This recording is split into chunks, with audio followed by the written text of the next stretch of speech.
жылдам хабарнама. Ассалаумағалейкум, құрметті көрермен, бізді тамашалауда және де бір ғана лайк түймесін басуды ұмытпаңыздар. Айтуынша патша шынайы емес екен. ақш-та Байден күмәнмен қаралуда.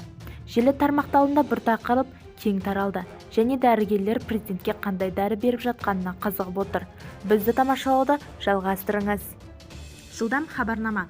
Ассалаумағалейкум, құрметті көрермен, бізді тамашалауды және де бір ғана лайк түймесін басуды ұмытпаңыздар. 200 мың ақш долларын талап еткен.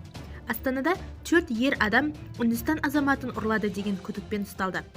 Полицияға 27 жастағы Үндістан азаматы шағымданып, өзін белгісіз біреулер күшпен автокөлікке отырғызып, Астана қаласына алып кеткені туралы хабарлаған. Күдіктілер шетел азаматына қол күш жұмсауын айтып қорқытқан. Сондай-ақ босату үшін 200 мың ақш долларын талап еткен. Полиция осы іске қарастырып, Астанадағы жалдамалы пәтерлерді күдікті 26 және 34 жас аралығындағы 4 Өзбекстан азаматын ұстады.